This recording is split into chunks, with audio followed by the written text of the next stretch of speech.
마태복음 21장 12절로 17절입니다. 오늘 고난주간 새벽기도인데 안 나온 사람들은 왜 안 나왔나요? 우리 교육자들 오늘 전화해서 내일 마을장, 셀리드인턴, 장로, 원사, 안수집사 다 나오게 하세요. 고난주간인데 뭐하고 있나 지금? 우리 기도해야지. 하나님 앞에 기도하도록 그렇게 합시다. 자, 우리 마태복음 21장 12절로 17절 우리 한 목소리로 같이 봉독하겠습니다.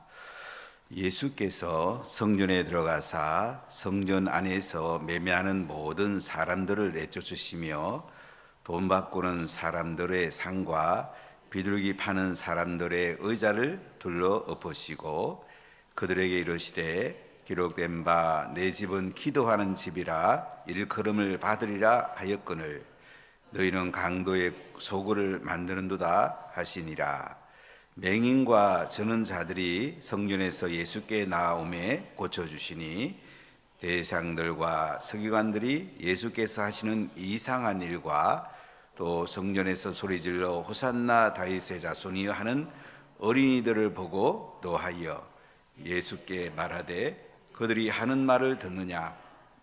예수께서 이르시되 그렇다 어린 아기와 젖먹이들의 입에서 나오는 찬미를 온전하게 하셨나이다 함을 너희가 읽어본 일이 없느냐 하시고 그들을 떠나 성 밖으로 베다니에 가서 거기서 유하시니라. 아멘. 예수님이 갈릴리에서 사역하시다가 이제 유대로 급히 올라오시게 됩니다.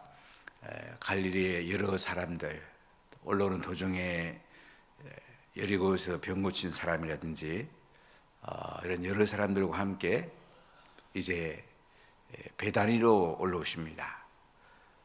금요일 날, 그러니까 예루살렘 입성하기 전 금요일 날 베다니 나사로의 집에서 마리아와 마르다의 집에서 잔치가 벌어집니다.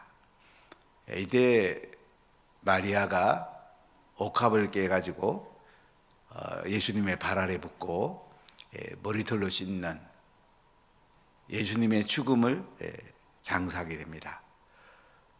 그러니까 제자 중에 어떤 사람은 왜 이 비싼 향유옥합 300데나리온 300일 품값이니까 엄청난 돈이잖아요. 그 1년 연봉인데 이 많은 돈을 왜 허비하느냐. 그러니까 예수님이 이것은 내 장례를 예비한 것이다. 그러니까 이 유대인들은 사람이 죽으면 그날 장사하는데 향품을 발라가지고 장사를 합니다. 그러니까 예수님이 이 몸에 흘리신 옥합은 향유는 예수님을 장례하기 위해서 이언이 분 거라 그러면서 굉장히 칭찬을 합니다. 우리가 이 땅에 살면서 이웃이 중요합니다. 섬기고 나누어주고 우리가 그들을 잘 세워드려야 됩니다. 더 중요한 게 뭐냐면 예수님을 영화롭게 해드리는 것. 이언이 향유옥합을 깨서 예수님의 장례를 준비한 것. 복음이 전해지는 곳에 계속 전파될 것을 말씀합니다. 금요일날 이렇게 예수님이 나사로의 집에서 식사도 하시고 향유 옥합이 깨뜨려져서 예수님께 부어주시고 이렇게 토요일까지 계시다가 이제 주일 아침에 벳박이로 오셔가지고 제 아들에게 나귀 새끼를 끌고 오라고 합니다. 예수님은 나귀를 타시고 예루살렘에 입성하게 되시죠. 호산나 다윗 자손이여 찬송하려다 주의 이름으로 오시는 이여 가장 높은 곳에서 호산나 하더라. 이렇게 예수님은 주일날 예루살렘에 입성하시고 그리고 성전 주위를 돌아보시고 마가복음 11장 11절에 보면 베다니로 돌아가십니다. 베다니는 예루살렘에서 한 3km 떨어져 있습니다. 감람산 동남쪽에 있습니다. 꽤 큰 마을입니다. 이곳에 가서 한번 쭉 둘러본 적이 있는데 나사로의 무덤이 있는 곳입니다. 나사로의 무덤에 한번 들어가 본 적이 있는데 상당히 깊은 굴입니다. 그때 나사로가 이제 죽었다가 다시 살아나고 다시 물론 죽었죠. 근데 지금은 베다니하고 벳바게가 한 2km밖에 안 되는데 분리 장벽이 쌓여 있어요. 벳바게는 이제 유대인 들어갈 수 있는 이 지역인데 베다니는 이제 아랍 사람들이 사는 지역이에요. 그래서 벳바게에서 예수님은 이제 베다니 쪽으로 나귀 새끼를 끌고 오라고 한 것을 볼 수가 있는데 예수님은 평화의 왕으로 메시아로 완전한 사람의 아들로 하나님의 아들로 예루살렘에 입성합니다. 갈릴리에서 온 사람들 또 도중에 따라오는 사람들 또 예루살렘에 와 있는 큰 무리들이 손에 종려가지를 들고 예수님을 환영하는 것을 우리가 보게 됩니다. 자, 그리고 이제 월요일 날은 예수님이 이제 성전에 들어가시다가 무화과에 열매가 없어갖고 무화과를 저주하는 기사가 마가복음엔 나와 있습니다. 그리고 성전에 들어가셔서 오늘 하신 일들이 기록되어 있는데요. 12절 말씀을 같이 읽어보겠습니다. 예수께서 성전에 들어가사 성전 안에서 매매하는 모든 사람들을 내쫓으시며 돈 바꾸는 사람들의 상과 비둘기 파는 사람들의 의자를 둘러 엎으시고. 자, 예수님이 성전에 들어가십니다.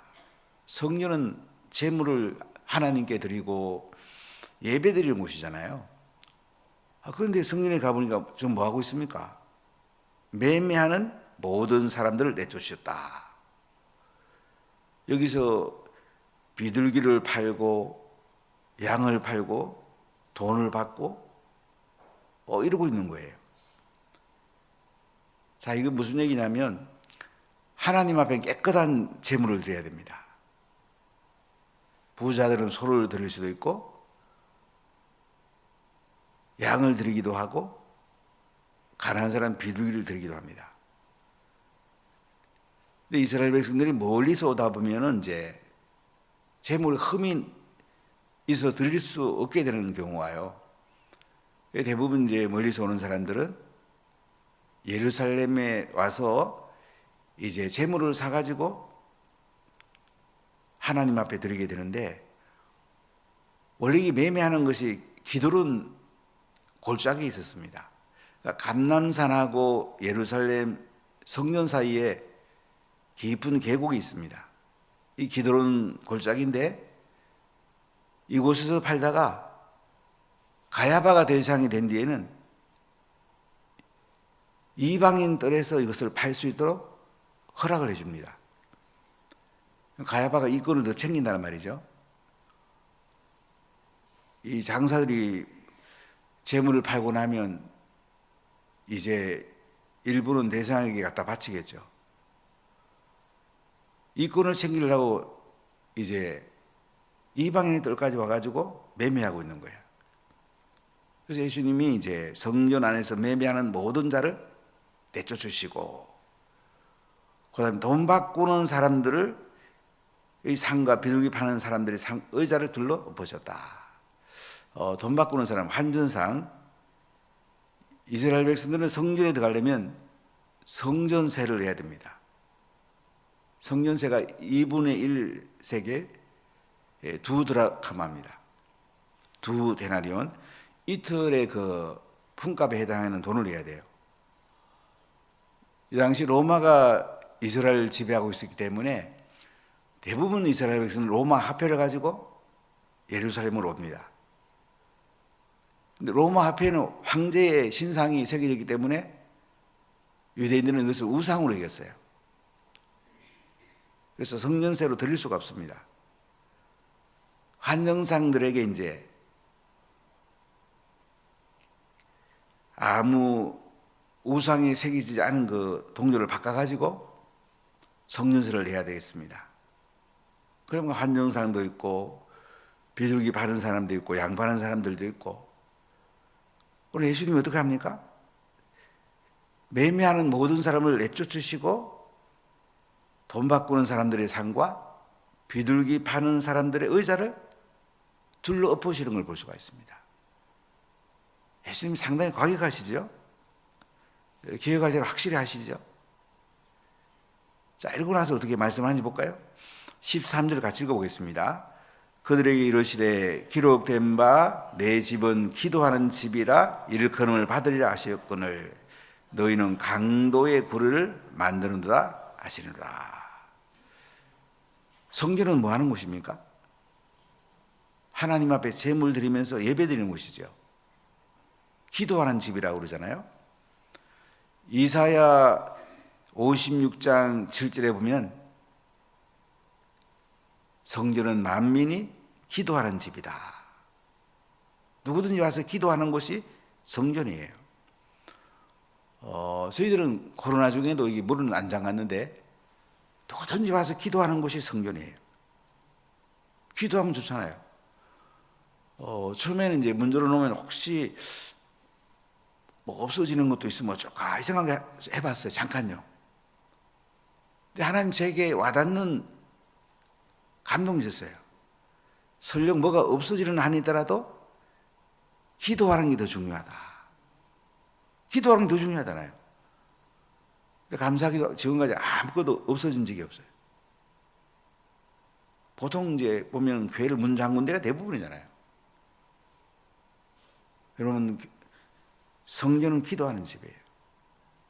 언제든지 와서 기도할 수 있도록, 밤중에도 와도 되고 항상 와서 기도할 수 있도록 열려 있는 것이 정상입니다. 제가 예루살렘에 있으면서 회당을 참 많이 가봤어요. 회당 가보면 항상 열려 있어요. 언제든지 들어가서 기도할 수 있도록 열려져 있는 것을 본 적이 있는데요. 오늘 예수님께서 내 집은 기도하는 집이라 일컬음을 받으리라 하였거늘. 이사야에서 이렇게 말했는데 그런데 뭐 하고 있는 거예요? 너희는 강도의 소굴을 만드는도다 하시니라. 자, 이 후반절의 말씀은 예레미야 7장 11절에 나오는 말씀의 인용인데요. 성전을 강도의 굴을 만들었다.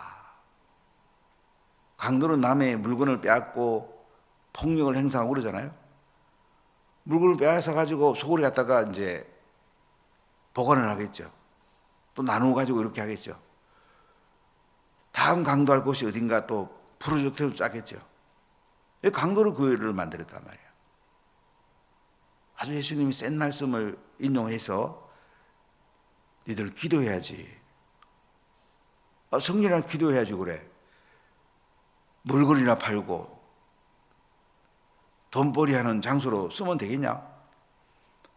이렇게 예수님께서 강하게 말씀하는 걸 볼 수가 있습니다. 여러분, 고난주간이 되면 하나님 앞에는 기도해야 되겠습니까? 조금 다른 시간 줄이고 기도해야죠. 기도하는 것이 제일 남는 겁니다. 기도하는 게 제일 남는 장사예요. 하나님 부어주는 것보다 더 큰 복이 어디 있겠어요? 내 노력을 조그마한 걸 가지고 그냥 수고하는 것보다는 하나님이 부어주는, 그냥 기도하면 하나님의 놀라운 은혜를 베푸시잖아요. 성령을 선물로 주시고 하늘의 온갖 자원들을 다 주시고 필요하면 병도 고쳐주시고 또 재능도 부으시고. 기도하면 하나님 안 주실 게 뭐가 있겠어요? 근데 사람들은 보면 자꾸 내 힘으로 하려고 그래. 불쌍한 게 내 힘으로 하는 사람들이에요. 그 노력 물론 해야 되지만은 노력보다는 은혜를 받아야죠. 성령을 받아야 되죠. 하나님 그 영광의 임재가 있으면 뭐 하나님 다 하실 건데. 그러면 기도해야 되거든요. 기도하는 시간 얼마나 행복합니까? 저는 새벽에 이렇게 기도하는 시간이 참 좋아요. 신학교 다니다 보면 가끔 어떤 못된 사람들도 있어요. 아이고, 새벽 기도만 안 만들었으면 먹게 할 만한데, 이렇게 말하는 사람이 있어요. 아이고, 참 이해가 안 되더라고. 신학교 오지를 말든지. 새벽 기도 얼마나 좋아요. 예수님도 새벽 미명에 기도하셨고, 예수님이 새벽 기도 만들었는데, 그렇지 않습니까? 저녁에 일찍 좀 자고, TV 볼 거 뭐 있습니까? TV 자꾸 재미들이면 자꾸 보잖아요. 그냥 TV 없애든지 안 보든지. 그러고 새벽에 일찍 일어나서 교회 오면 되는 건데. 새벽 기도가 뭐 힘들어요? 일어나서 오면 되는데. 쉽지 않아요? 뭐든지 쉽게 생각하면 쉬운 거고, 하나님 은혜 생각하면 쉬운 거예요. 그런데 기도하는 시간에 또 어디 가서 오늘 돈 벌까? 오늘 또 뭐 할까? 또 염려하고 걱정하고. 참 어리석은 사람들이죠. 기도하는 시간, 말씀 넣는 시간, 하나님과 교제하는 시간, 최고 영광스러운 시간 아닙니까? 그런데 이 성전을 갖다가 말이지, 매매하고 돈 바꿔주고 돈벌이 장소로 만들었으니 예수님이 아주 가격하게 오늘 막 둘름 엎으면서요. 야, 내 집은 기도하는 집이라 일컬음을 받지 않냐? 그런데 너희들이 강도의 고를 다 만들어? 그렇게 하면 되겠어? 자, 오늘 14절을 같이 읽어볼게요. 맹인과 저는 자들이 성전에서 예수께 나오매 고쳐주시니. 예수님이 성전에서도요, 맹인과 저는 자들을 고쳐주십니다. 맹인들 얼마나 눈 뜨고 싶겠습니까? 저런 자들 얼마나 걷고 싶겠어요? 예수님이 성전에서 그들이 예수님께 나오는 예수님이 눈 뜨게 해주고 걷게 해주고 얼마나 좋겠어요. 불치의 병들을 예수님이 특히 많이 고쳐주시죠. 여러분 건강하시길 축복합니다. 기도하면 건강합니다. 감리교의 창설자 요한 웨슬리에게 어떤 분이 질문을 했어요. 그분은 80세 돼도 말 타고 먼 데 가서 전도했다고 그러니까. 어떻게 이렇게 건강하시냐고 그러니까. 저는 새벽 5시만 되면 일어나서 기도로 하루를 시작합니다. 기도하니까 건강합니다. 그렇게 말씀했다고 하잖아요. 기도하면 건강하고요. 또 우리가 아픈 데 있으면 예수님께 고쳐달라고 그러고. 오늘 예수님이 이제 마지막 일주일이 시작이 됐는데도 저런 자들과 이 맹인을 성전에서까지 고쳐주십니다. 자, 15절 읽어볼까요? 대제사장들과 서기관들이 예수께서 하시는 이상한 일과 또 성전에서 소리질러 호산나 다윗 자손이 하는 어린이들을 보고 노하여. 예수님이 성전을 정하는데요, 또 노하는 사람도 있어요. 누굽니까? 그 당시 이스라엘에서 제일 높은 사람이야. 대제사장들. 또 말씀을 써가지고 백성들을 가르치고 성경을 해석하는 사람들, 서기관들. 이 사람들이 예수님이 성전을 정하면 얼마나 좋아해야 될 텐데, 예수님께서 하시는 이상한 일. 그러니까 대제사장들과 서기관들이 보니까 예수님이 하시는 일 이상하단 말이야. 환전상에 그 상을 둘러 엎으시고 비둘기 파는 사람들의 의자를 둘러 엎으시니까 이거 뭐 하는 거야?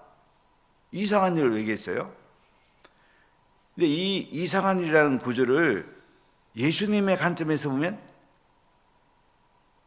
이 헬라 원어에 보면 어떻게 해석이 되냐면요, 놀라운 일, 감탄할 만한 일, 이렇게 번역하는 게 더 옳습니다. 성경을 대제사장과 서기관의 관점에서 여기서는 해석을 했는데요, 예수님이 오실 때 신실한 사람을 볼 때 뭐예요? 참 놀라운 일을 하신다. 참 감탄할 만한 일을 하신다. 그러잖아요. 성전을 정화하시고 기도하는 집이라고 그러시고 하니까 얼마나 놀라운 일이에요. 자, 우리가 모든 일을 어떤 시야에서 보는가 중요합니다. 안 믿는 사람 보면 이제 그 국회의원들 가운데 전에 70몇 명이 교회 페이스북을 만들려고 그랬잖아요. 발의했잖아요, 발의. 전 가슴 아픈 일 중에 하나가요, 그 중에 교회 다니는 사람도 있어요. 희한한 사람들 다 있죠. 교회를 없애자는 사람 중에 교회 다니는 사람도 있다니까. 그 국회의원 중에 그런 사람들이 있다니까. 정말 못된 사람들이죠. 그 사람들이 보면 교회가 이제 바른 말 하니까 자기들이 싫은 거야. 전 정권 때 교회 이거 뭐 대통령보다 없애려고 얼마나 그랬습니까? 코로나 때 그 뭐 총리에 있던 두 사람이 안수지사입니다. 그 사람들이 뭐 교회를 얼마나 피해를 많이 줬습니까? 그러니까 정치하는 사람이 볼 때는 이제 교회가 많이 자기들한테는 좀 적했나 봐요. 그러나 예수 믿는 사람이 볼 때는 교회 와서 예배드리고 우리가 복음 전하고 하나님 나라를 세워가는 얼마나 복된 것입니까? 그러니까 우리가 어떤 관점에 보는가 굉장히 중요한 거예요. 같은 걸 보고도 왼쪽 사람이 보는 거하고 오른쪽 사람이 보는 건 달라요. 위에서 보면 또 달라요. 위에서 보는 게 사실은 제일 중요하죠. 예수님 위에서 보시잖아요. 그러니까 은항의 종교주자들이 보면 이상한 일이야. 그런데 예수님 보시면 뭐야? 놀라운 일, 감탄할 만한 일.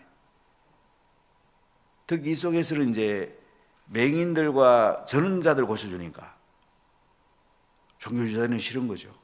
자기들은 못하는데 예수님 하시니까 이상한 일이라고 표현하고 있어요. 자, 그렇게 보세요.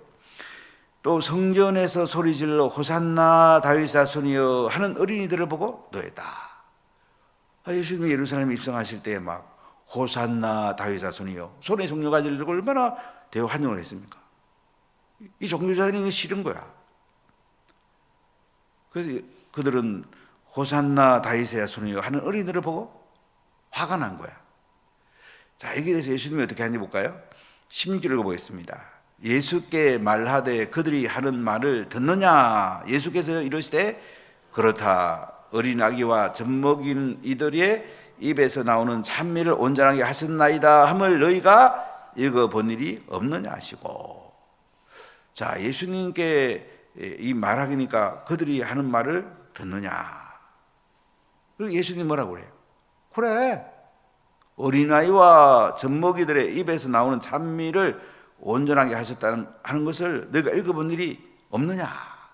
이 말씀은 이제 시편 8장 2절에 나온 말씀이죠. 그러잖아요. 어린아이들이 젖먹이들이 하나님을 찬미하는 거, 이거 너희들이 성경에 읽어보지 않았냐? 아니, 호산나 다윗 자손이요, 이 어린들이 하나님을 찬미했는데 그거 뭐가 잘못된 거야? 좋은 거 아니야? 하나님을 찬미하는 거 얼마나 귀한 거야? 이렇게 예수님이 성경을 인용하면서 말씀하는 걸 볼 수가 있습니다. 부모님들은 어린아이들하고 많이 찬미하십시오. 찬양을 많이 하십시오. 성경을 같이 많이 읽으십시오. 아이들 정말 지혜로우십니다. 영이 맑아집니다. 아이들이 귀신 쫓아낼 수 있습니다. 전에 이제 한 부모가 성령 충만을 받았어요. 자고 하나님을 경험하면서 성령이 강력하게 가정에 임했어요. 매일 가정 예배를 드렸어요. 근데 신기한 일이 났어요. 5살 먹은 애가 방언을 해요. 하루 2시간씩 기도해요. 5살 먹은 애가. 5살 먹어도 그렇게 할 수 있다니까. 5살 먹은 애가 하루에 2시간씩 기도하고 방언하고. 그때부터 얘가 앞으로 나는 목사가 돼야 되겠다 하는 그 마음을 주시고, 지금 신학교 다니고 있는데, 참 하나님이 대단하신 분이죠. 5살 때 그 방언할 수 있다니까요. 5살 때 하루에 2시간 기도할 수 있다니까요. 여러분, 자녀를 찬양을 같이 많이 하십시오. TV를 보려면 그 기독교 TV를 좀 많이 보십시오. 애들한테 뭘 입력하는 게 굉장히 중요해요. 컴퓨터도 입력된 대로 나오는 거 아니에요, 그죠? 우리 자녀들에게도 입력된 대로 그들이 그 다음에 살아가는 거예요. 어릴 때 부모님이 자녀에게 뭘 입력해 주는가가 자녀에게 가장 중요합니다. 그게 성품화되는 거예요. 어릴 때 안 좋은 것이 많이 입력해 놓고는 나중에 가서 부모님이 그 자식 때문에 고생하고, 목사님 좀 기도 좀 해달라고. 물론 기도해 드리는데, 그래서 속에 생각해 보면, 아이고, 좀 어릴 때 좀 애한테 좀 잘하지, 이런 마음이 저는 들 때가 많아요. 어릴 때 좋은 것 좀 많이 입력해 주지, 선한 것 좀 입력 많이 해주지, 말씀 좀 가득 부어주지, 찬양을 같이 좀 하지. 즉 기도 부탁받으면 또 그 생각이 들 때가 있어. 이거 어릴 때 중요한데. 어릴 때가 중요합니다. 그 미운 5살 때 그 악한 거 안 꺾으면요, 아이들이 바르게 자랄 수가 없어요.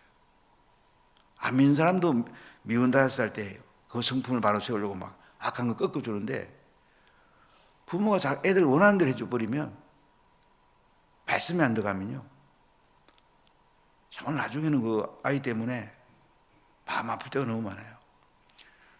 여러분, 오늘 어린 아기와 젖먹이들의 입에서 나오는 찬미를 온전하게 하셨나이다. 예수님이 이 시편 8편 2절을 인용하면서 얼마나 그들이 잘했니? 이렇게 칭찬하시고 세워주는 걸 볼 수가 있습니다. 자, 그리고 17절입니다. 그들을 떠나 성 밖으로 베다니에 가서 거기서 유하시니라.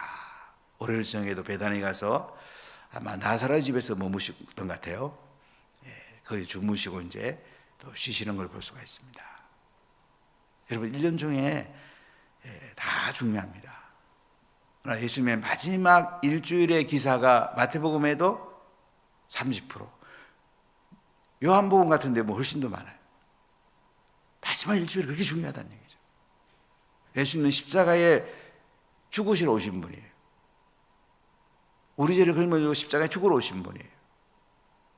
이분이 마지막 일주일에 월요일날 성전에 들어가갖고 돈 바꾸고 매매하는 사람들 상 다 둘러엎으시고, 내 집은 기도하는 집이다. 기도하는 집이라고 그러잖아요. 여러분, 기도해야 안 되겠습니까? 기도하면 살고 기도 안 하면 죽습니다. 기도하면 하나님이 일하시고, 기도 안 하면 내가 일해봤자 별 남는 거 없습니다. 하나님이 일하시면 얼마나 큰 게 남겠습니까? 우리가 찬미하면 하나님 영광 받으시고요, 새송 노래 부르면 우리 영이 죽습니다. 우리가 살아야 되지 않겠습니까? 우리 자녀를 살려야 되지 않겠습니까? 우리 셀 식구들을 살려야 되지 않겠습니까? 교회를 살려야 되지 않겠습니까? 한국교회를 살려야 되지 않겠습니까? 대한민국과 선교제를 살려야 되지 않겠습니까? 그럼 제일 중요한 게 기도하는 거예요. 그리고 찬미하는 거예요. 그리고 병든 자를 위해서 기도하는 거예요. 그리고 하나님 말씀 속에서 우리 삶을 담아내는 거예요. 이게 제일 큰 은혜인 것입니다. 기도하는 삶을 사시기를 예수님 이름으로 간절히 축복합니다. 기도하겠습니다.